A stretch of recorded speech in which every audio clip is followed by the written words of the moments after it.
our generation, when you think of future generations down the line, if this is the world that we live in, what kind of world are we leaving to the people who come after us? And I think for me that's a very sobering reality.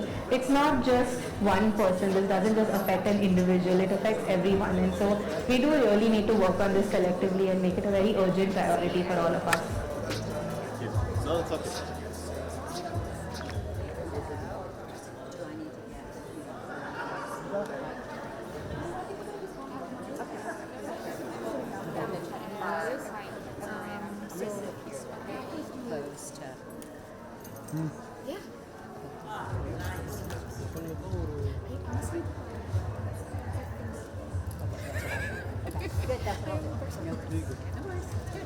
वही कल वाली setting पे रखा है। ये कल वाली setting तो चेंज हो गई ना, पता नहीं क्या है। ये कैमरा बोलता है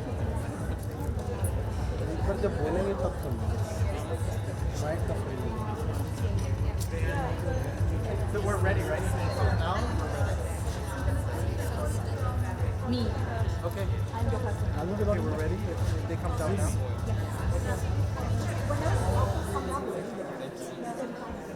Okay. 104 ऐसा लाइन दो बार भी आएंगे 104 मिनट आ रहा है ना 128 में दुकान से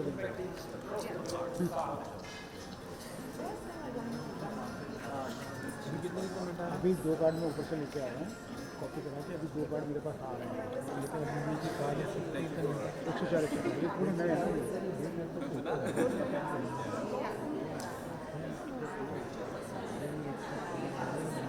ये पौने 2 घंटे हो गए। Today very bright.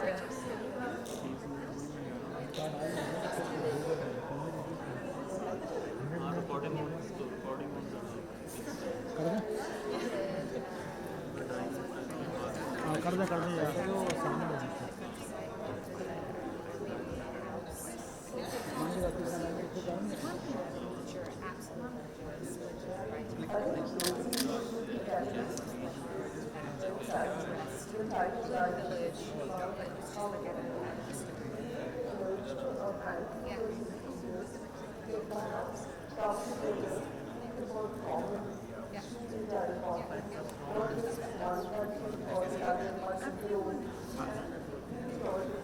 उसका क्या करूँ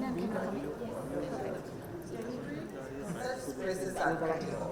They are bringing in a whole to us as organization leaders, you don't just sit down in your boardroom and design programs or come up with solutions. You got to sit in with the people, empathize, get to the deepest of their feelings through those personal connection and conversation. And that will definitely give you a lot more than just being in your comfortable space. I was interested in GLA because one, they had a very novel idea of sharing between the south to south, and I wanted to know how this is going to feel, being in a context where people resonate with what I might have gone through or... Usually in conferences, we start by talking about what you do, and we build the relationship on the road by collaborating. But in this GLA, I think we focus to build a relationship first and see what happens. It was a very inclusive space. It did not come across that I shouldn't say this or I shouldn't say that. कम लोग जब रहते हैं तो discussion पूरा हो पाता है और रिजल्ट ओरिएंटेड भी होता है क्योंकि ज़्यादा लोग होते हैं सबको बोलने का मौका नहीं मिल पाता है। जो ऑरा फीचर ऑर्गेनाइजेशन का लेके चलते हैं, that was missing here, and that was the plus point. वो ऑरा होता है तो कई बार आप कनेक्ट नहीं हो पाते हैं, कनेक्टिविटी वहाँ पे आपको रोकती है आपस में बातचीत करने से। Same space needed there. We as a leader can also table our struggles.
Good afternoon, everyone.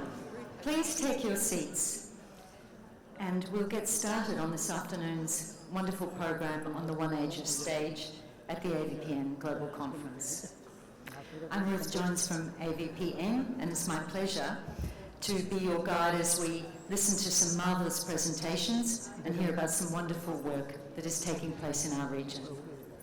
I hope you enjoyed lunch and the chance to meet and talk with friends old and new.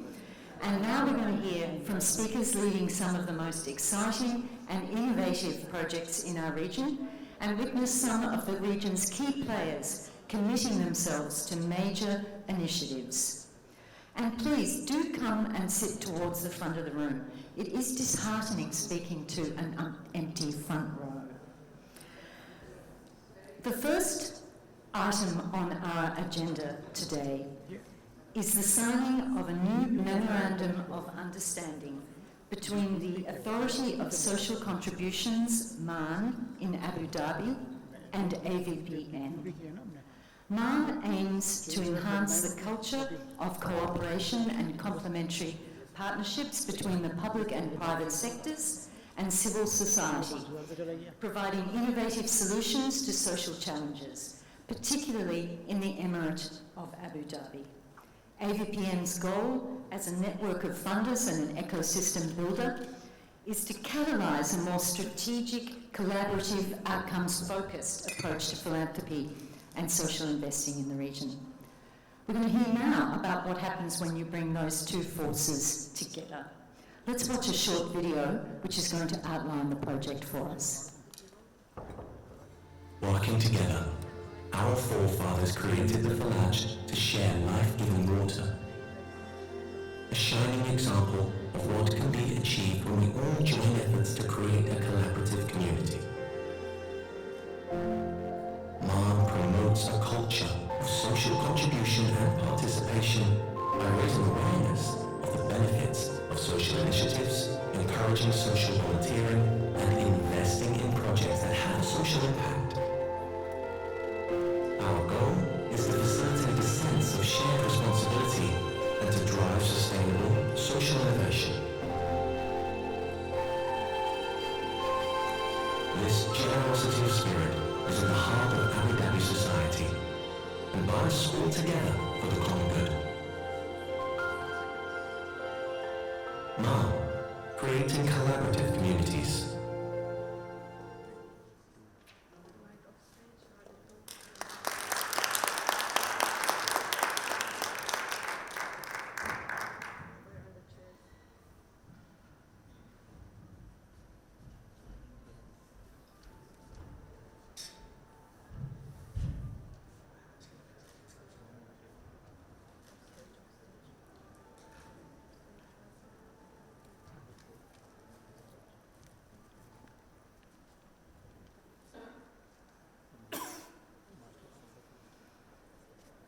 It's my pleasure now to introduce the partners in this new Memorandum of Understanding, which is going to expand our collaborations, the collaborations between MAN and AVPN in academic, scientific and training programs.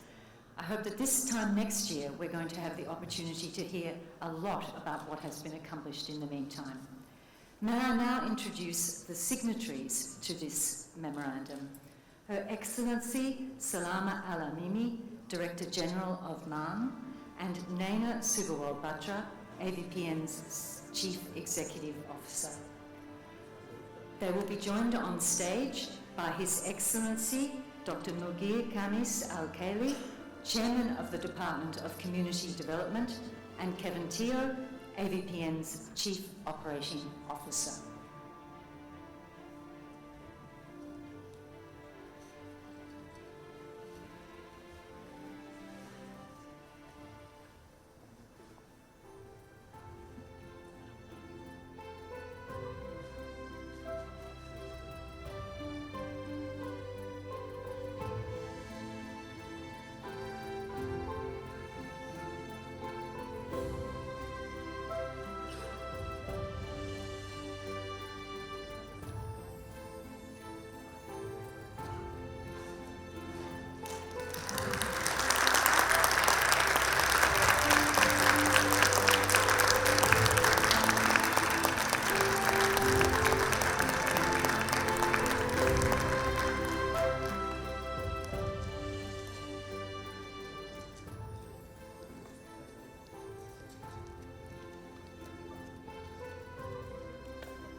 Thank you, everyone. Again, we await next year hearing more about what has come about as the result of this wonderful new partnership between MAN and AVPN. Our next speaker is Rashvin Pal Singh, the Group CEO, Biji Biji Initiative and Mereka. I love the title of his remarks, How Resilient Are Your Dreams? The Inspirate series showcases Asia's social impact leaders. Mereka is an education and innovation platform designed to connect people with educational content, experts, and technology. Prior to establishing Mereka, Rashvin set up one of Malaysia's pioneering and award-winning social enterprises, the Biji Biji Initiative, which champions sustainability. Rashvin will share with us where and how social leaders have taken unique approaches to tackling pressing issues, what we can learn from leaders, these people who are dynamic leaders in their respective fields, and how we can connect with like-minded individuals who are passionate about creating change. Please welcome Rashvin.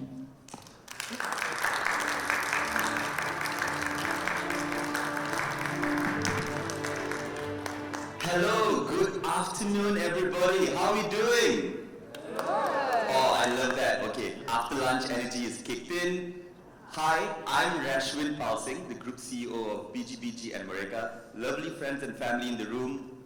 Thank you for being here as well, Nana. So I'll jump into it right away. And as I was reflecting upon my journey here, I was like, let's talk about how resilient are your dreams and our dreams.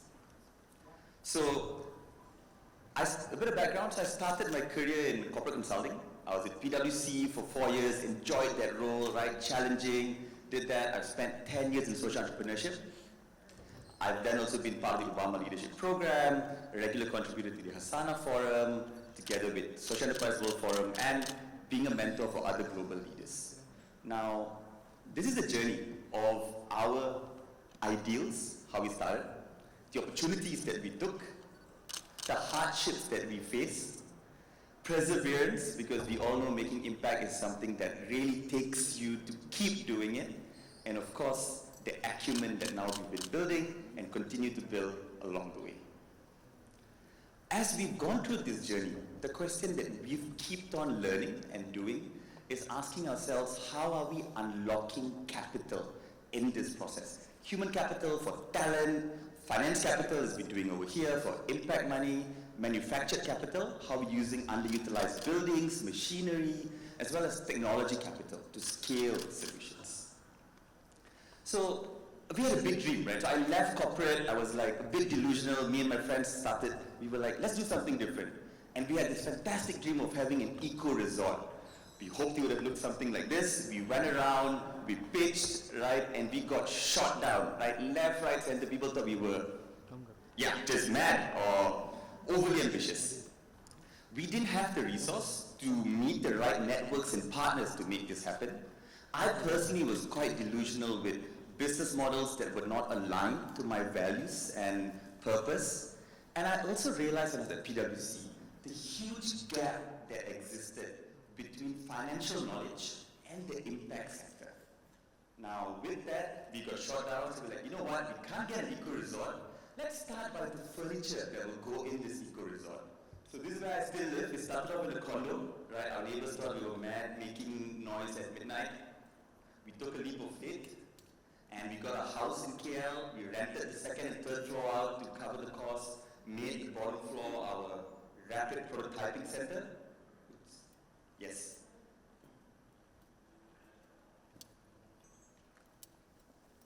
One moment, you'll just get me in the next slide. Yes. So over here, we made different products and services in this place, right? Again, our neighbors were good friends, but over time we had to move out. We did, naturally, city council came and knocked on our doors and said, we love your work, but they were kind. We made art installations, right? We won an SME business competition. The only SE at that point back in 2014, when it was still quite a new concept. $50,000 was a lot of money back then, and still is. So we made all these products, right? From upcycled material, upcycled furniture, we did this. we went on to get a factory because we were like, let's do this, right? We were all creative, excited people. We went on, but that didn't work out for us. We failed at the first attempt, and partially was we were over-reliant on just being creative and making 30, 40 SKUs and just doing all the different things. We lacked business acumen, to be fair, and it was the way we were getting value. We were being valued as straight-up labor workers who would be being paid about $20 a day. And at that point, we started doing some educational services, and we were getting paid $3 an hour, right? And we realized, wow, same skill set, just flipping it on how we were delivering our work. So we had to close the factory down, right? It was a sad moment, take all these things in a lot of work. But the first thing we learned there was the power of people, right? And the first capital was we then mobilized a small number but expert volunteers to work with us, change makers, artisans, and we understood the first part of unlocking human capital. As of today, now Merdeka and BGBG focuses on education programs. Merdeka is on education and tech, BGBG is on environment and social programs. So then we went on, we managed to negotiate with a big shopping mall in KL. We set up a makerspace. So taking the house model, applying an education model into it. So we set up a 12,000 square feet space in Paprika. We've got a content recording studio, design fabrication lab, right? 3D printing, laser cutting, event venues. We kept running like STEM programs, design thinking bootcamps, and that was going really well. We were thriving. And of course, we also managed to raise money. Equity crowdfunding, we actually raised about 40% of our money at ABPN in 2018. Yeah, that was the network that we made. I met Malaysian and Singaporean investors in Singapore, right? Who I didn't know in KL. If that happens in ABPN. True story. And then of course, COVID happened, so physical model totally comes crashing down, right? You're like, oh man, what do we do? So as that's going on one side we mobilized making PPE. We made about 30,000 gowns, 30,000 face protection sets. We got that going. We mobilized 12 other SEs in Malaysia to do collaborative production. But as we were doing that, we learned unlocking financial capital through equity crowdfunding, 121 unique individuals, and manufactured capital. Understanding how to use underutilized buildings and machinery. That's how we got that deal, right? It was an abandoned space in the mall. We're like, we'll make it great for you. Post-COVID, we reflected on what we should do, and we looked at how we could do digital upskilling, how we could use the labs that we had to start making online courses. So now we run a big instructional design model where we make courses for people, and tapping into the expert hub networks that we have. So today, BGBG runs impact courses. We run our own impact accelerators. We cover these 5 big teams, supporting new NGOs and SEs to scale. We work with Hasana, with the US Embassy. We're launching an IKEA program this year for the next 3 years. We've done on our own about $600,000 to teams, and we see them growing about 40% in extra revenue models within their NGOs and social enterprises. Merdeka, as was the space in the beginning, COVID got us to run our own online academy, right? And we've got a platform about connecting other expertise at creative centers. We realized employability was the biggest issue. So again, taking all that content that we had, repurposing it, solving employability issues. So we run our future of work program, everything from branding, clients, using AI content with Microsoft to give people the right skills to thrive in today's world. We work in Indonesia. We've got now 40% of our team is out of Jakarta. And we run programs with Microsoft and our own content in Indonesia. So from Malaysia, now we're covering ASEAN. We work with Standard Chartered to make this happen. Until date, we've seen about 526,000 learners go through our programs. Digital skilling, thank you. And the number, and the more in-depth one, 5,000 getting into higher income jobs. Minimum 2.5 times what they were previously earning. And really moving up from a blue collar but into a meaningful, dignified job with digital and tech skills. Majority of women in our program, we've got Hasana, StanChart. Yes, we make sure it's intentional to get this right. And on a straight up business model side, we use that same online academy skills to have a very back-end service where we just make online courses for partners. We do this for Google, for Amazon, for Microsoft, for ASEAN SME Academy, just as a service. Now, today we are 60 people full-time, right, across 12 countries in ASEAN. We learned how to continue unlocking financial capital, as well as tech capital, and I never stop asking myself and reflecting upon we need resilient dreams and the relentless pursuit to unlock capital. Thank you.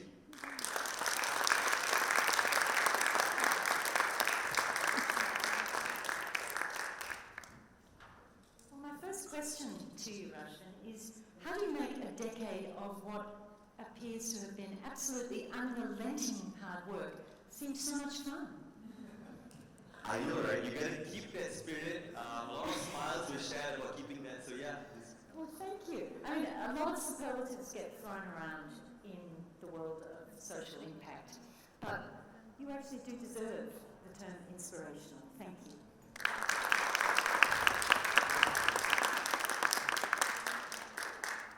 Blended finance. How many of you have already had a conversation over the course of the last day and a half about that involves the term blended finance? It's become, thank you, let me see those hands again. Okay, I think that's about 90% of the people in the room. It's become central to any conversation about drawing capital into the social investment sector. There's hardly a conversation taking place in our field that doesn't include a reference to it and its potential to pull previously inaccessible money into the persistent complex issues in Asia Pacific. We're fortunate to have with us today one of the field's leading lights, Tom Hall, the Global Head of Social Impact and Philanthropy at the UBS Optimus Foundation. Tom, come and tell us more about this field.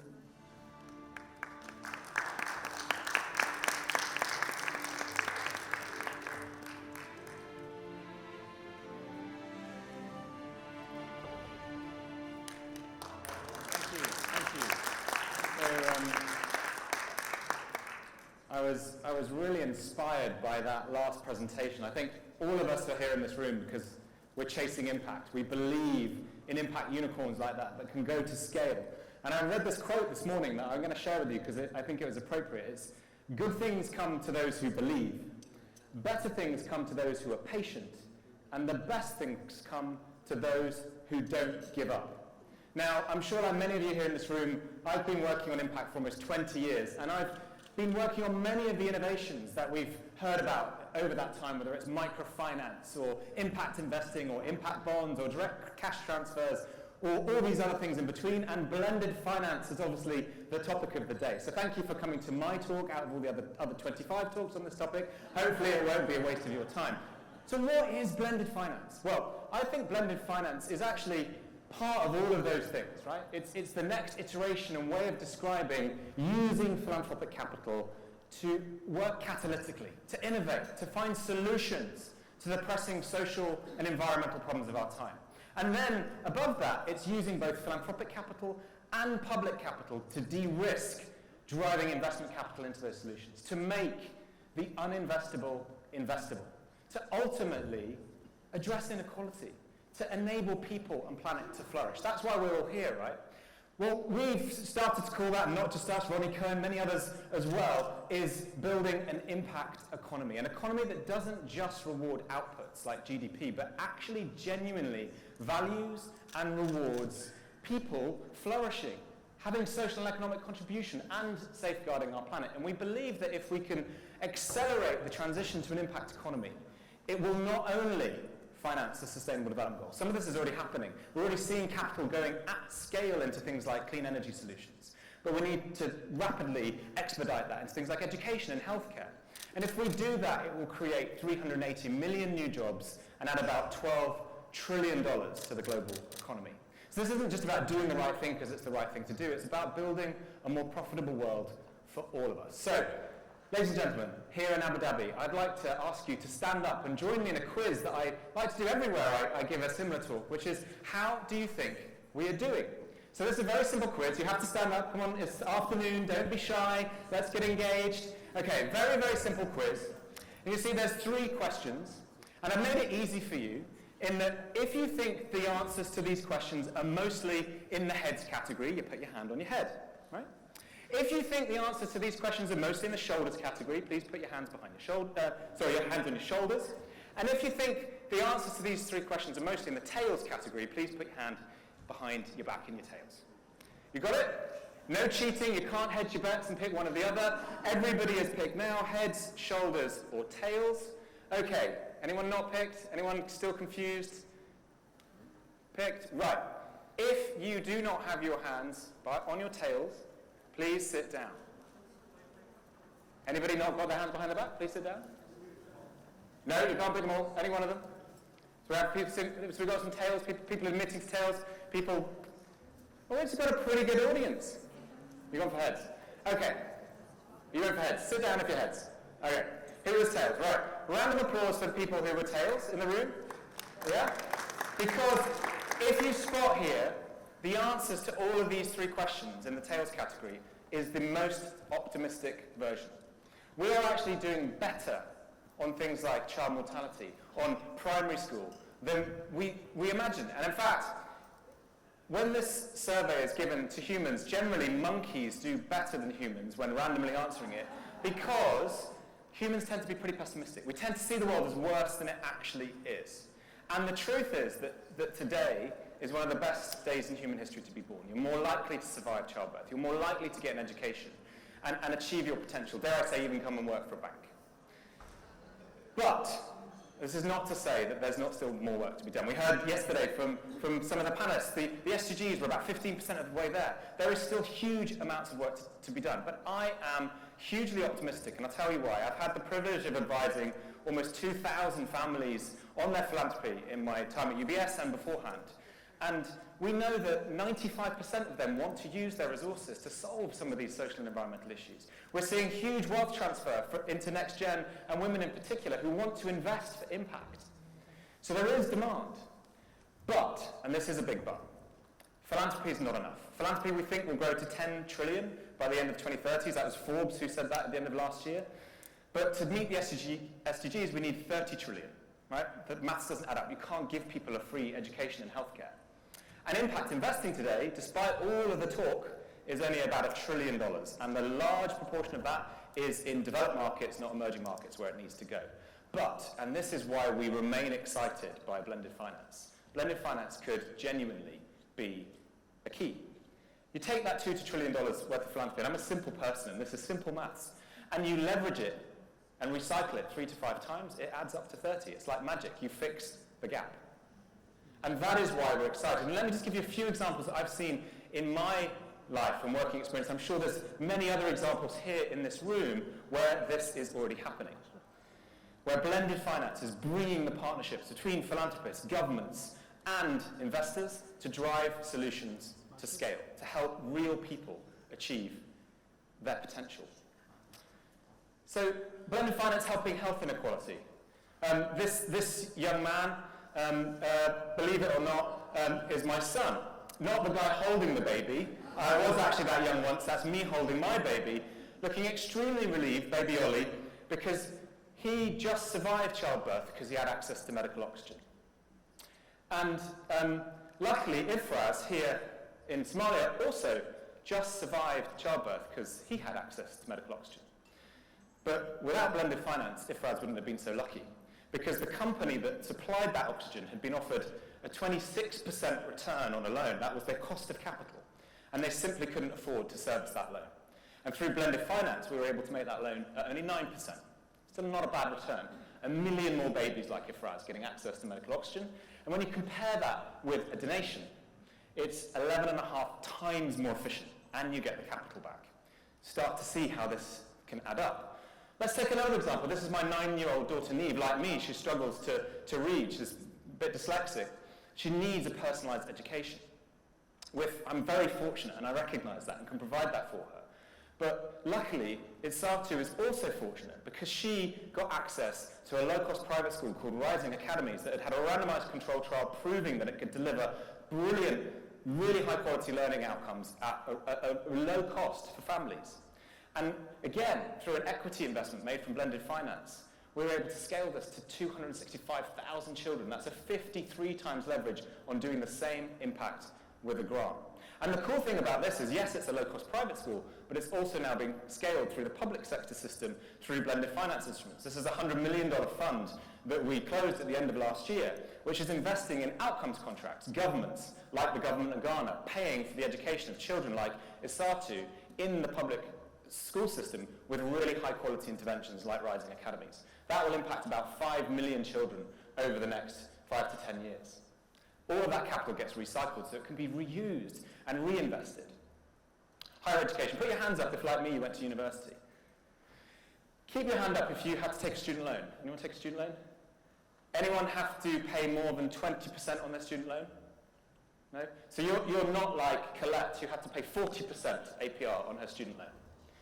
And unfortunately for Colette, she couldn't afford it. She had to drop out.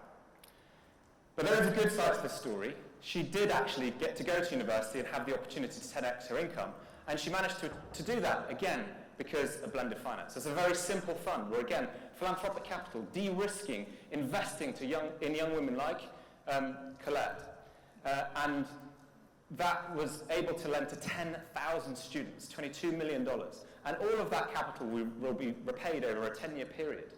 And the great thing about these income share agreements is that the academic institutions are also liable for about 20% of any losses. So they're preventing students being missold courses, creating this pathway between education and prosperity. And these kinds of ideas are really scalable. And we're already working on an Asia higher education fund to scale up income share agreements across the region. And this market could require about $500 billion to provide an education to every single young person who would need it, and they'll repay that finance. Now, that's a big number, but it's much, much smaller than the 60 trillion we would need to scale the existing paradigm, which is scholarships. Nothing to denigrate scholarships at all, but we need to be more effective. We need to be more efficient. Another way that we're seeing these kinds of models being scaled, and this is at its heart, is if we invest in health and education, it should see our economies grow. That's what impact is all about. And here is a great example of similar pathways of investing in education, whereby governments themselves are agreeing to repay the cost of financing when they see tax increase on an individualized basis. So literally paying for impact, paying for outcomes. And this is something that we think is absolutely critical. We've heard it on many of the talks so far in the last few days. We have to standardize impact measurement. We have to be able to clearly articulate what impact has happened, how much it's cost, and how much we should pay for it. Because if you can measure impact and prove it, it can be paid for. And this is already happening. The carbon market, it's a $200 billion market. Biodiversity credits are emerging, and we're going to hear from an amazing person who happened to be my mentor and boss straight after here about a new innovation in paying for social outcomes. And we believe that there's a market in the trillions to pay for outcomes at scale. And it will happen from all actors in civil society, but it has to particularly be driven also by government. And to do that, we need to have political institutions built, a bit like when we created something like the Fed and the Bank of England. We outsourced monetary policy to those institutions. They're accountable to governments, but they were staffed by experts, really focused on results. And we're seeing that already start to happen. Australia, one of the first developed country governments to ring-fence significant budget to pay for outcomes at scale. We need to see more of that happen. But we also need to recognize the fact that governments ultimately, particularly in emerging markets, are under-resourced. We need to use blended finance to help them unlock more funding.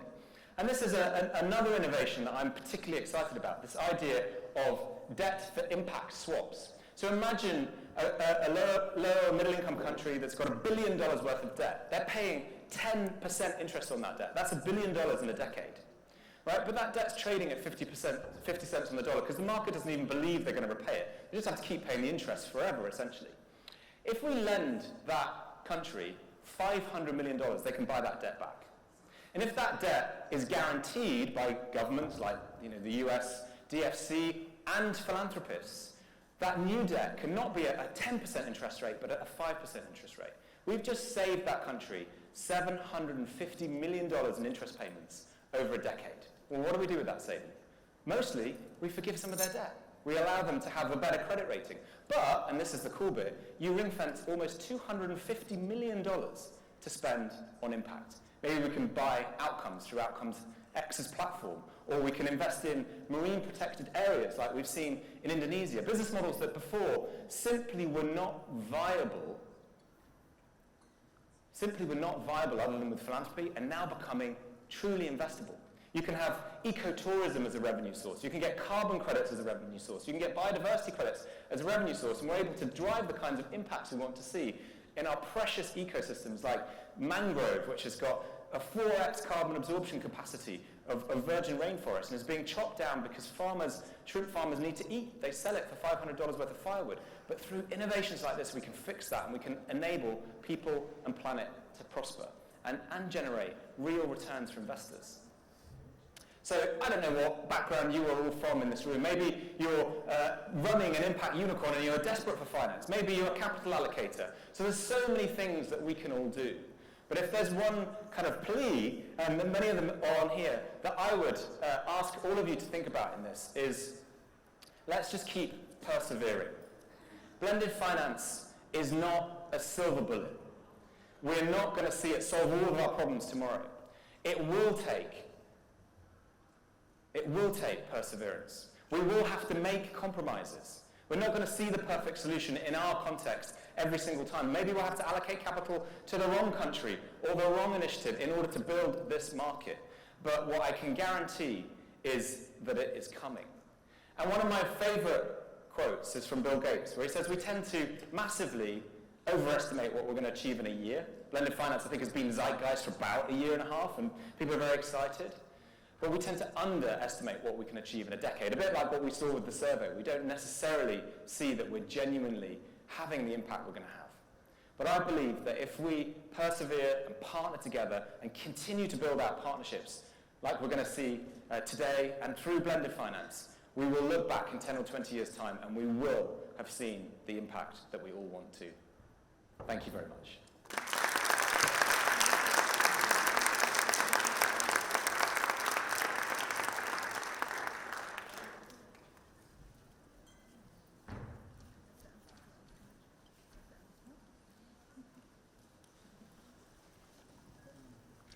You know, until I shared a common space with Rashvin and Tom, I thought I was quite a high-energy person. I don't know about how those of you in the audience are feeling, but I'm feeling as if I've got a lot more that I should be thinking about and doing. But Tom, I love the fact that you gave us so many real-world examples of blended finance at work. First of all, because it's going to help me smack down people who actually put up any arguments in opposition to it. But really because we so need those live illustrations to encourage us and get us moving and talking about what we can actually do. Now, we're not going to stop talking about money. In fact, we're going to double down on it. The need for it, how to attract more of it, and when we get it, how to spend it well. We're definitely not done with that subject. Kevin Teo, AVPN's Chief Operating Officer, and Phyllis Costanza, the co-founder and president of Outcomes X, join us now.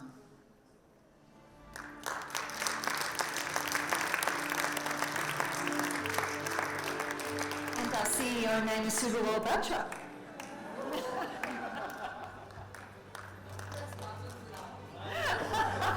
Oh, you want all the good bits, Nana? Okay, everybody. Oh, we have please come in, join us. You're going to be here for one of the exciting moments of the day.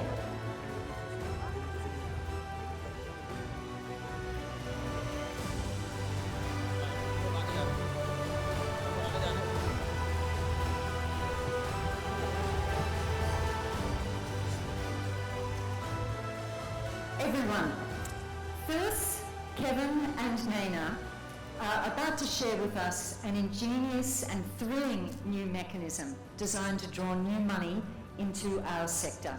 It's a groundbreaking platform built for social investing, collaboration and measurement. I can't wait to share Social Outcomes X with my circle of friends and colleagues in the social investment field. I think the moment calls for a countdown. Are we ready? This is going to be audience participation here. I'm going to kick us off. 3, 2, 1. 1.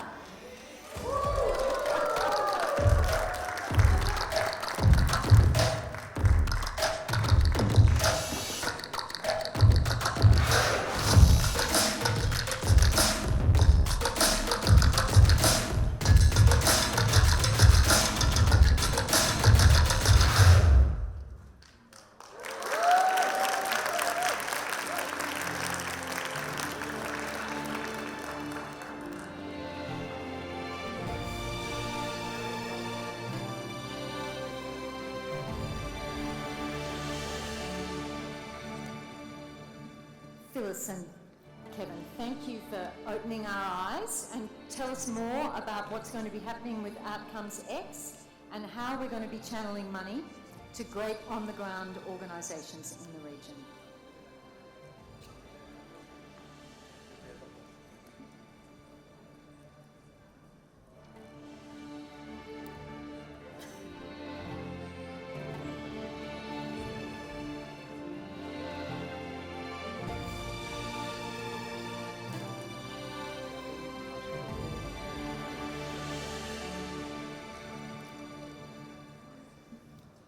Phyllis and Kevin,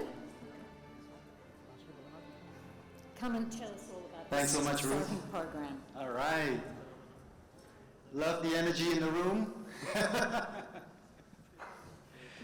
Okay, good afternoon, everyone. I'm Kevin Teo, Chief Operating Officer at AVPN, and it's my honor and privilege to be facilitating this fireside chat with our superstar, Phyllis Costanza, co-founder and president of Outcomes X. You've probably heard about the recent announcement between the Monetary Authority of Singapore and AVPN on what is termed the Impact Collab, and more information will be shared shortly, but this is essentially the platform that will facilitate more pipeline and more social investment and more movement of capital across Asia.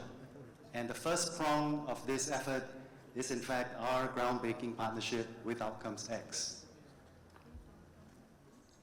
Some of you would have seen the Outcomes X demo, which is located right outside the plenary hall, and Phyllis, as well as colleagues, Caroline and Izzy, have been busy sort of manning the booth, answering questions that you have. For those of you who have not seen it, I definitely invite you to stop by and see the actual setup, ask questions about how the system works, and get an early preview of what will be rolling out across Asia very soon. And now, over to Phyllis. You've had a fascinating and illustrious social impact journey, which I'd very much like for you to share with our audience today. Could you talk about some of the key milestones and inflection points that have inspired you to start Outcomes X? Thank you, Kevin. Thank you, AVPN, and thank you, Abu Dhabi, for this incredible convening.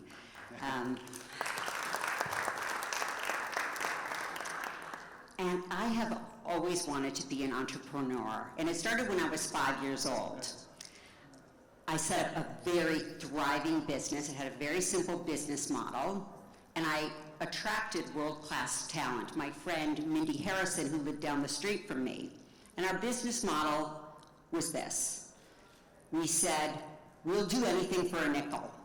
So we knocked on doors in our neighborhood, and the neighbors had us do various things, cleaning, helping play with their kids.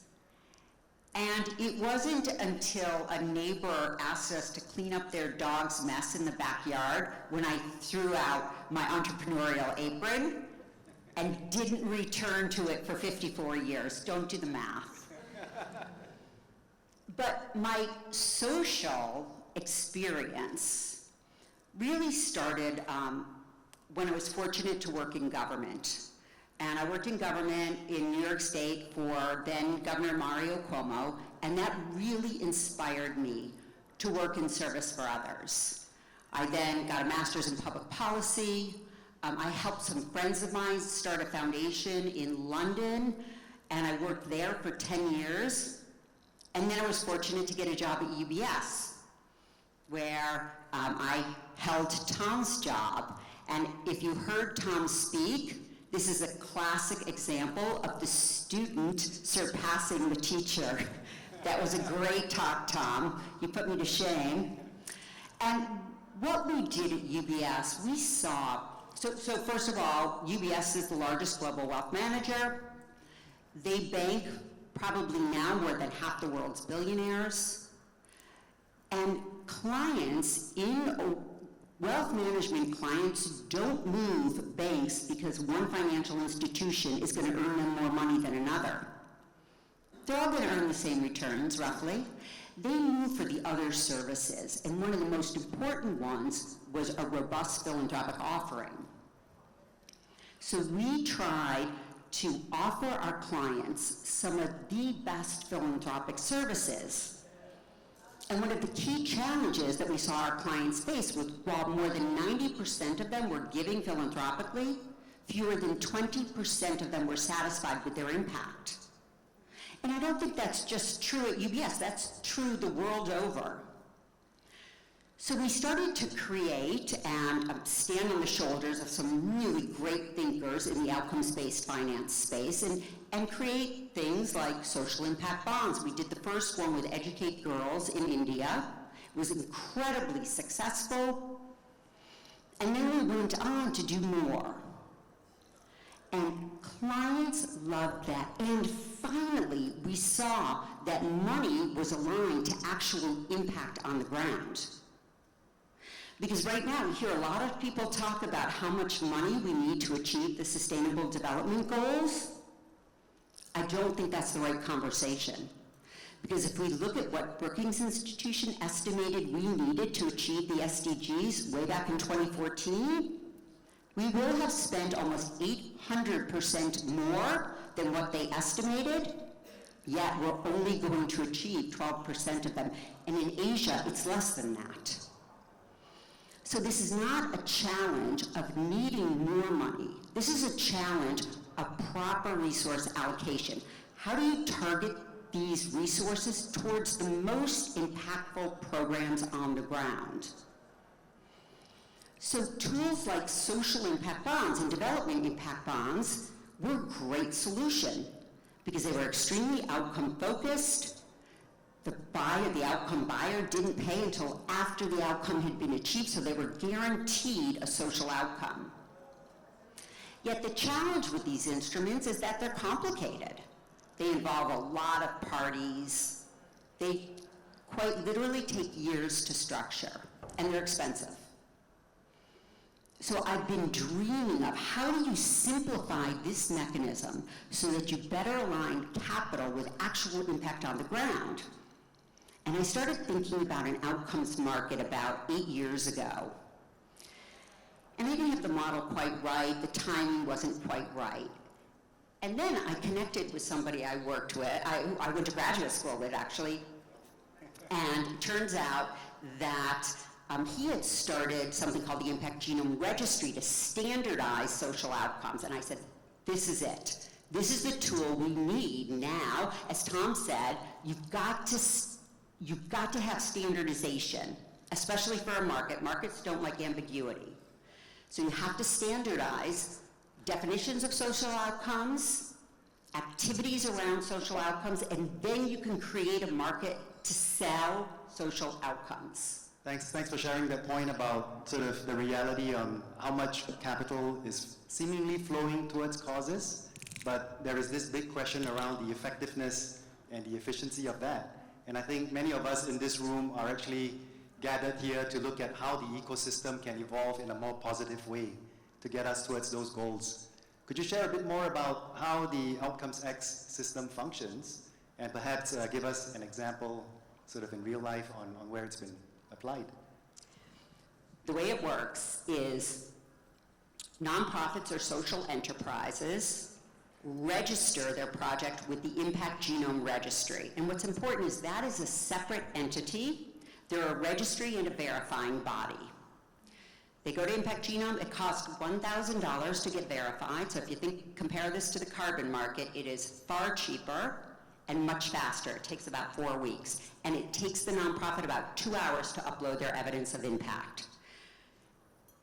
And they do that. Impact Genome has standardized, as I mentioned, the taxonomy for social outcomes. Everything is coded, which allows comparability and a lot of great analysis.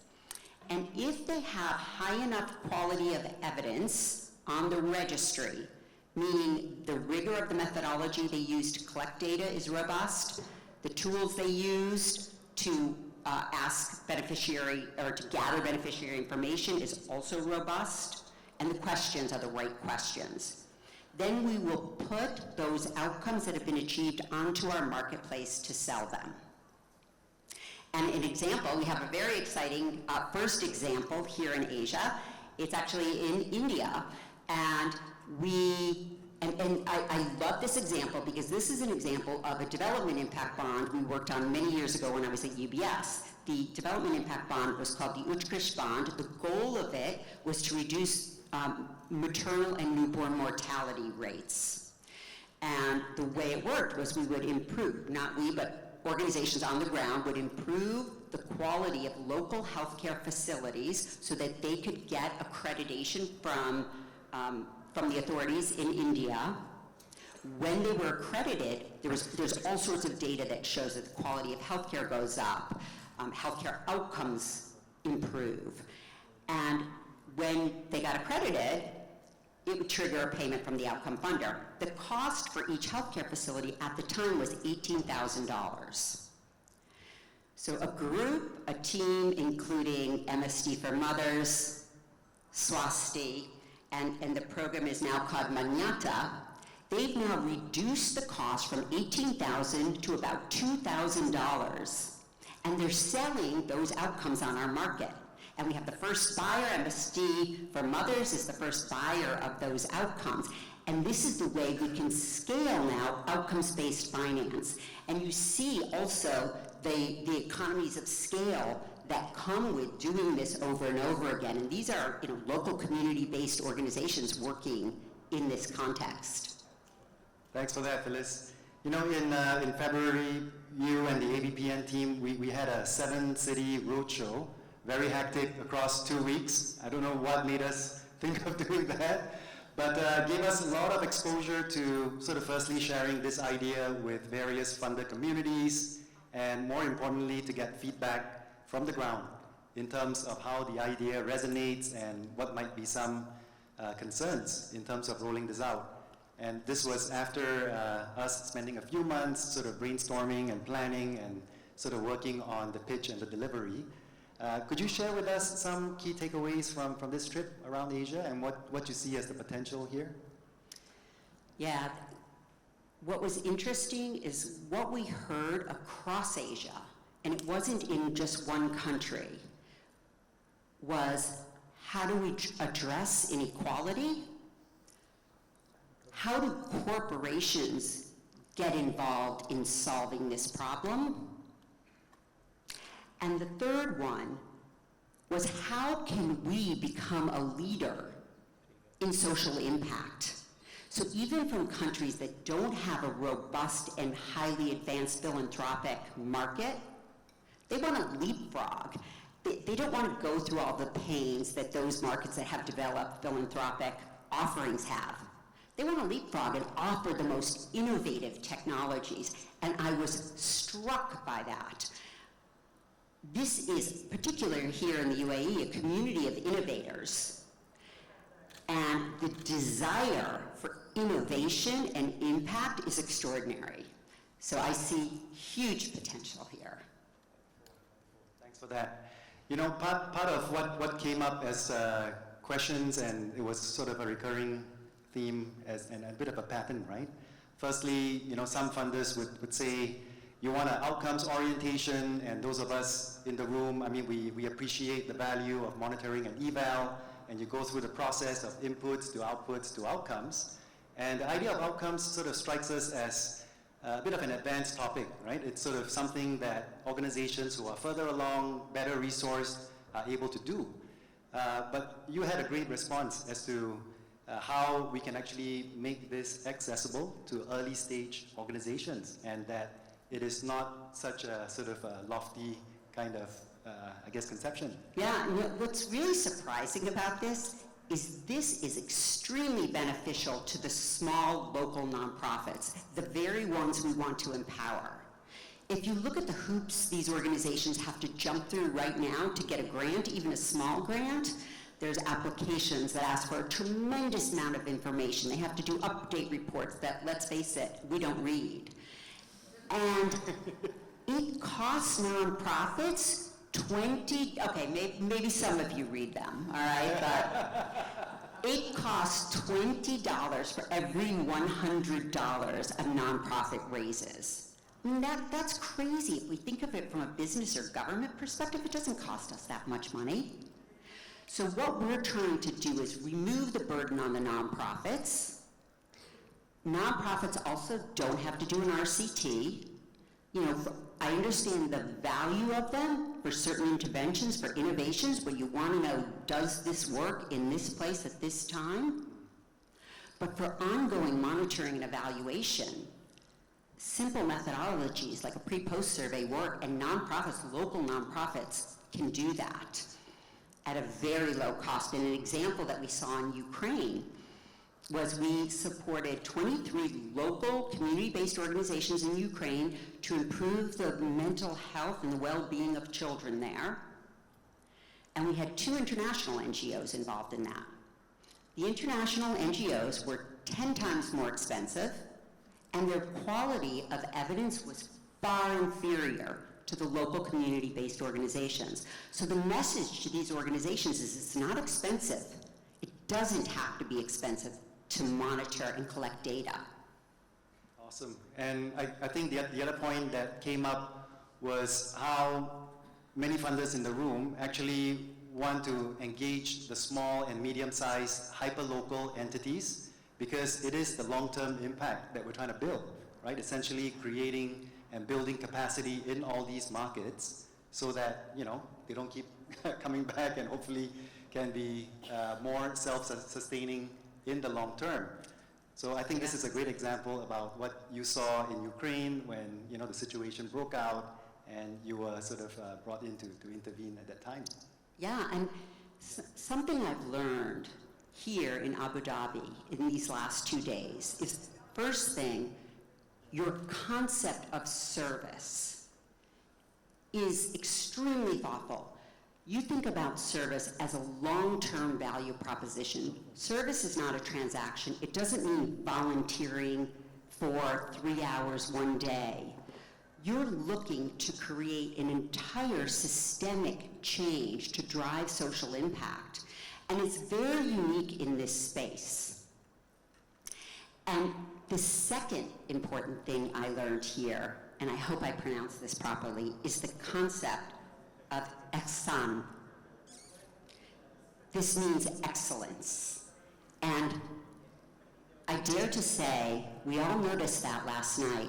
How many people were at the dinner last night and got that large gift? Yes. How many of you looked at that bag and said, oh my God, how am I going to take that on the plane? All of you.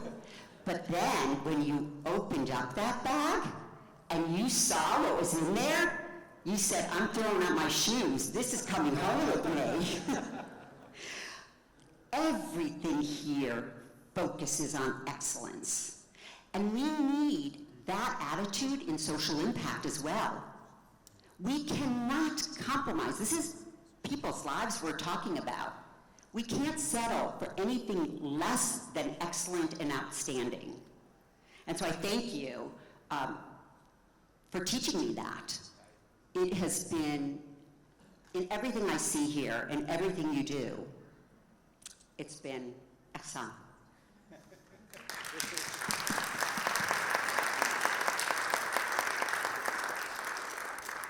Thanks for sharing that with us, Phyllis. You know, the other key component of the Outcomes X system, and this is where AVPN is really excited to partner with you on, is how it emphasizes the aspect of supporting sort of unrestricted funding and capacity building, sort of CapEx funding for all these charities and social enterprises on the ground. Could you share a bit more about this?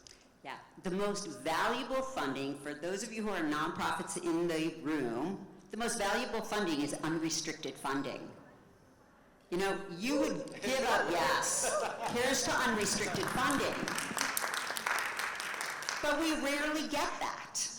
Nobody gives unrestricted funding.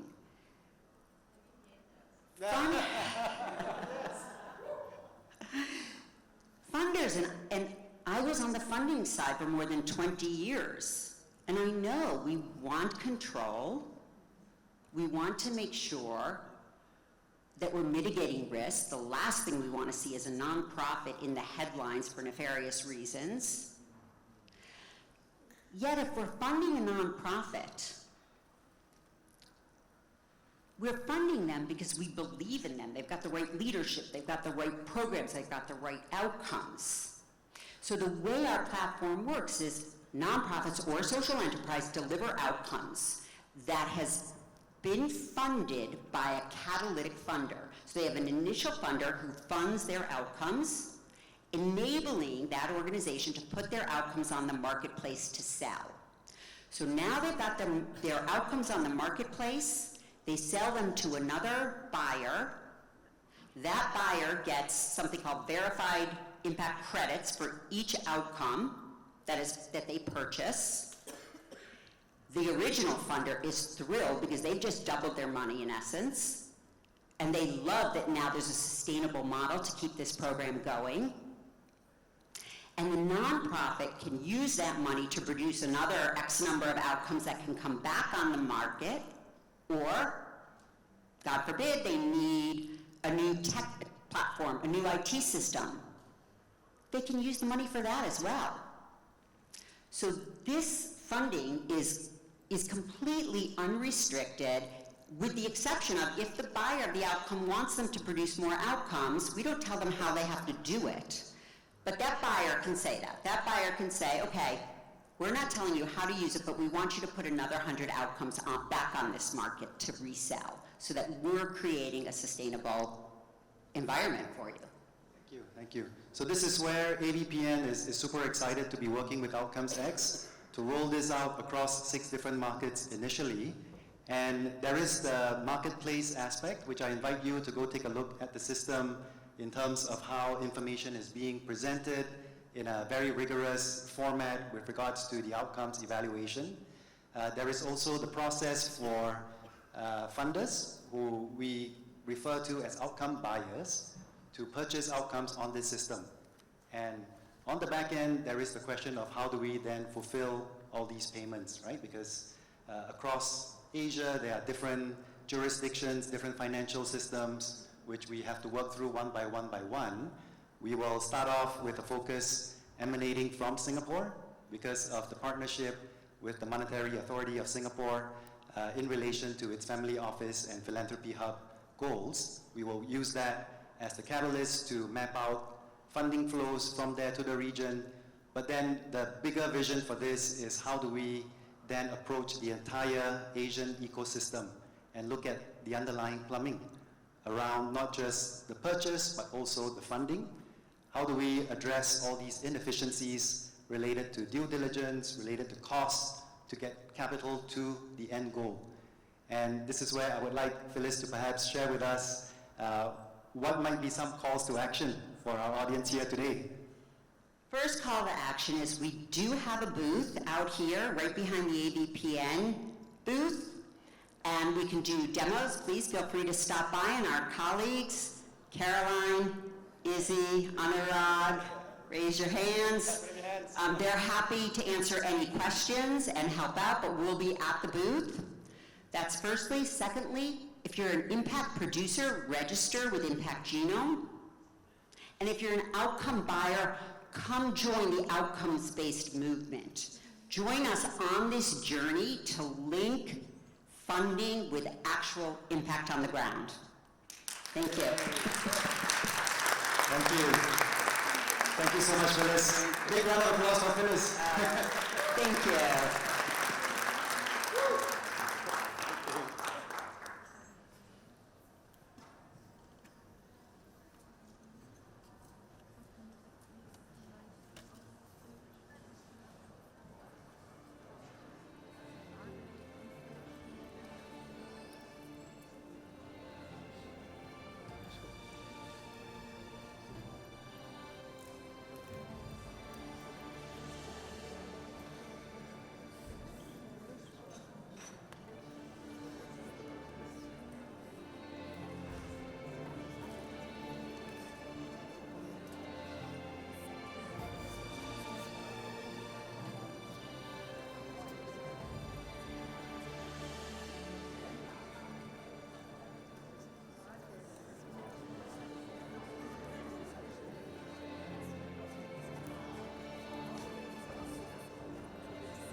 Phyllis and Kevin, thank you for sharing that wonderful new resource with us.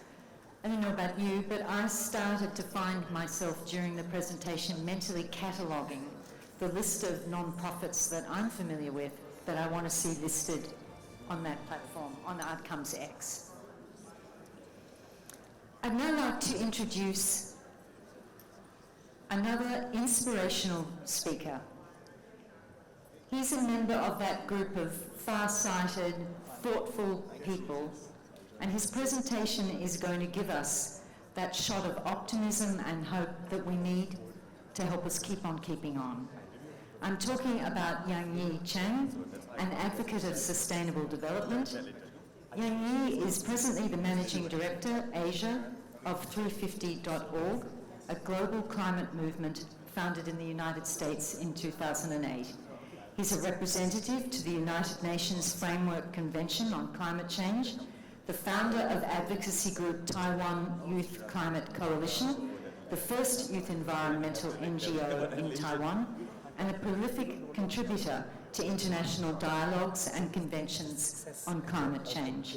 Please welcome Yang Yi.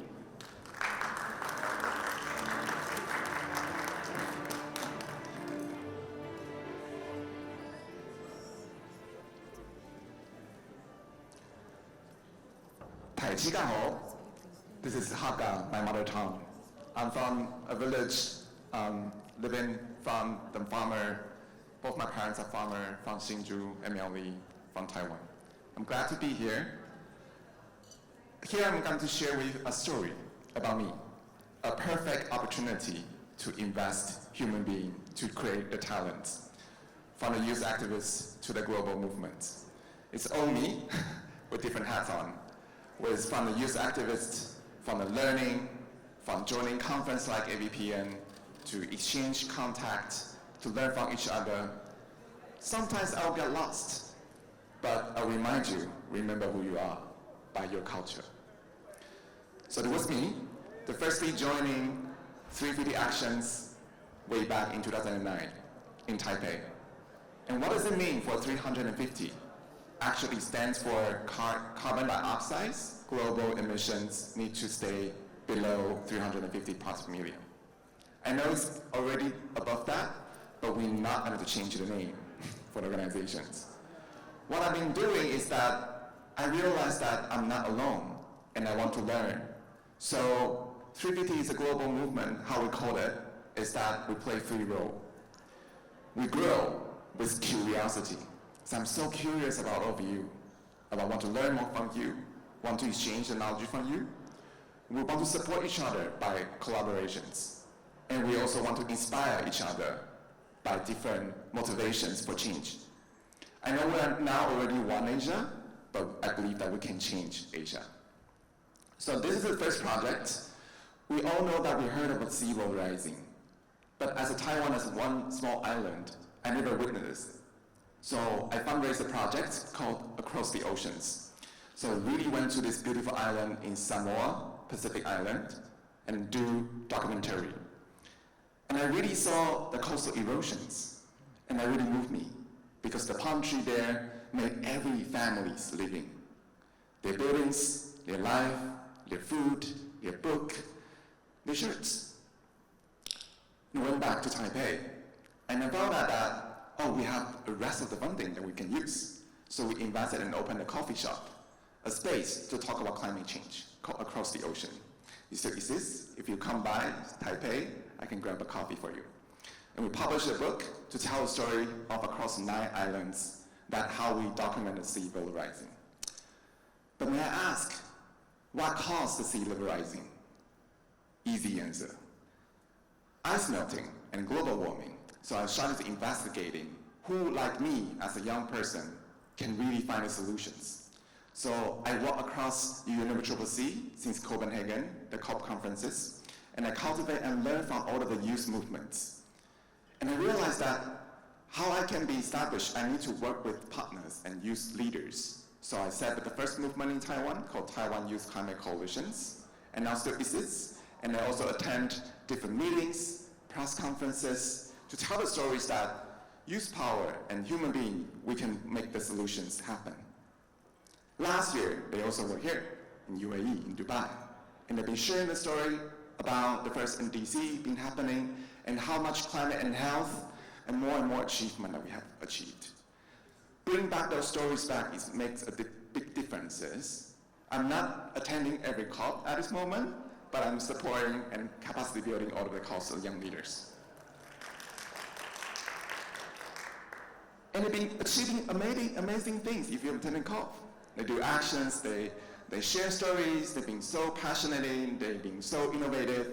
I'm always very inspired by them. And then they made it into a booklet, translations, how to localize. When now speaking in English, you need to translate in your own local Asian language, right? So I have the privilege to share the story in English with you, but I think how to make the local works in the impact way is really important. After then, I realized that attending COP is not enough. I need to work with corporates. So I'm starting to talk to different funds and to raise the funding for a trip to Antarctica. So 10 years ago, I joined this journey with a foundation called 2041. What age will you be in 2041? Of course, the future generation will say that we need to protect the Antarctica. I joined with these 81 people, and I realized that all of the corporate are transforming their business model. Coca-Cola, they're talking about the waters. The BP companies, they're talking about different solutions. Wind power, solar, they already started 10 years ago. As a young leaders, I joined with the people, but I was so lost. Personally, I'm actually from a medical science background. I studied cell and anatomy, physiology in my undergrad and also master. Public health is my master. But then I realized that if I don't do nothing, in the 10 years later, I will be like this penguin, ice melting, I did nothing. How can I tell my future generation, my daughter, saying like, oh, your dad did something?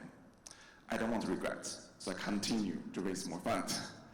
So I work with these youth leaders. The most inspiring one is the one with the wheelchair. I remember his name Sai. He said to me, Liang Yi, when I go back to India, even I'm disabled people, I want to bring this experience back and to set up a university. I'm going to raise more funds, 10 times funds, do it. Wow. A lot of leaders still become friends. We're not calling ourselves youth anymore, but we're trying to keep inspiring different people and communities. It was me trying to learn different things. What I learned is that when you see the value, see the needs, then you can create a change. And you will never be ready. You know, Asian culture, we always want to be good kids. But just want to let you know, that's what we're gonna have together now. I thought that I would be going back to the hospital to do my medical services after the Antarctica trip. But I didn't, because one of the close friends from Hong Kong asked me to join another gathering. It's really similar like this. I didn't imagine that there are more inspiring people are here in ABPN, actually. It's my first time. Just like that, I joined a global policy gathering in 2013. I met so many inspiring people. One of the lady on the left, called Hong, she was the first one, went to Antarctica, the same trip foundations, also raised funding, set up her own organization in Vietnam. And I saw her, I was like, oh my God, you're such my role model. Can I call you godmother? So she became my real model to that. And how to cultivate these talents, I learned all from the international talent people. So that's how I started with 350 Asia. At that time we called East Asia team. And then what we bring to the people are the wow experiences. In Taiwan, we never see fossil fuel in my lifetime. In Vietnam, I saw the coal, how those workers been struggling to work on the fossil fuel, and how they want to change by the technology. They talk to us about their stories. And then in Taiwan, we have all those power plants want to expand because of electricity usage. But then how are we going to make a difference in our future generations for land, for water? We talk about that. By cultivating the youth leaders and creating a camp together. So now with my training hats on, we did a lot of trainings for the community leaders. So sometimes people will see me as a philanthropy accelerator. We raise funds, we collect proposals, work different talent people, inspire each other. But the pandemic came. It changed a lot of things. The in-person become virtual. I'm so glad we can reconnect here. So we have this global Just Recovery gathering to expand the climate movement to health and other issues. By doing that, we mobilized 4,000 people online, but now we can also do the hybrid mode in the offline as well. So we've been looking back the 10 years, how 350 as a global movement, what will be the needing in the next 10 years. So we have a timeline here. This is some of the cultural sections that we did. So since 2013, we have the global gatherings. So we're trying to use the global approach to attract all those people, talents, to work with us. So last year we did the Power Up.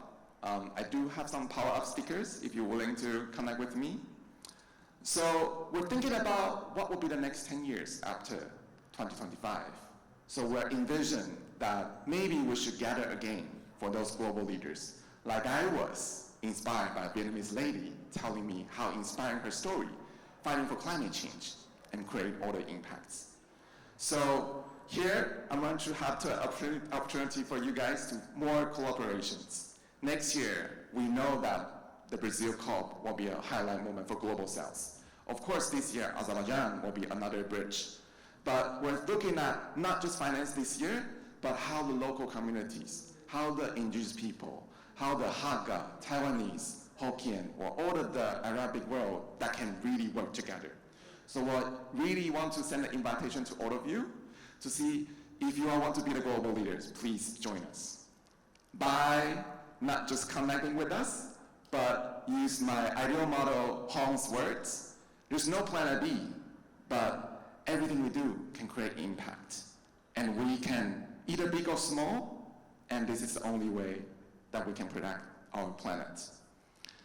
By closing with not just the 350 Asia contact, but also I want to wrap with a short story video that you can learn from how we work together virtually.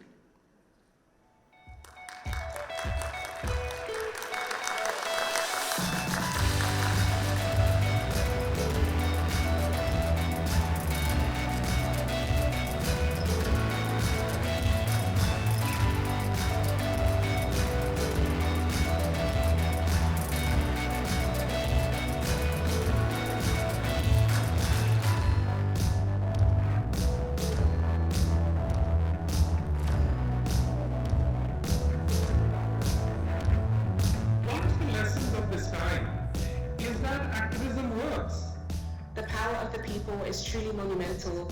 As we've seen in the past, movements aren't just a thing of history, they're not just something that's happened in the past, movements are ongoing and they're now.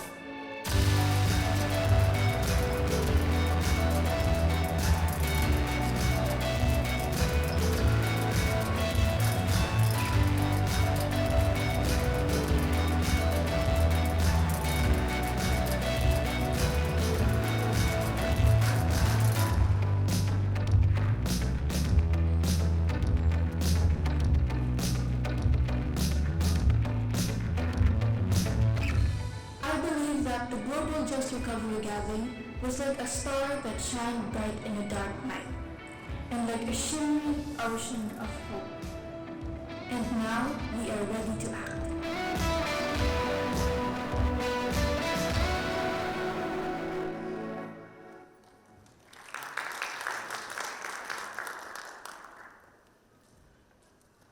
Yang Yi, thank you. When I introduced you, I said that hearing from thoughtful and inspiring leaders like you gave us the shot of hope and optimism that we need to keep doing the work that we're doing. And on a personal note, can I thank you for reinforcing for me and for so many of us who have heard you why it is that we choose to work in this sector. Thank you.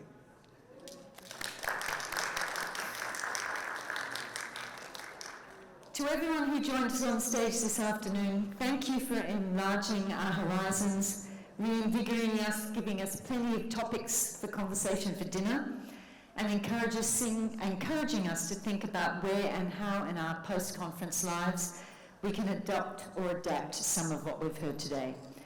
Thank you to our gracious hosts, our main partner, the United Arab Emirates Presidential Court's International Humanitarian and Philanthropic Council, our host partners, Reaching the Last Mile, Khalifa bin Zayed Al Nahyan Foundation, the Zayed Charitable and Humanitarian Foundation, and all those who have helped make this year's conference possible. I look forward to seeing you at this evening's Networking for Impact event, hosted by the Hong Kong Jockey Club, which begins this evening at 6 p.m. in the ballroom.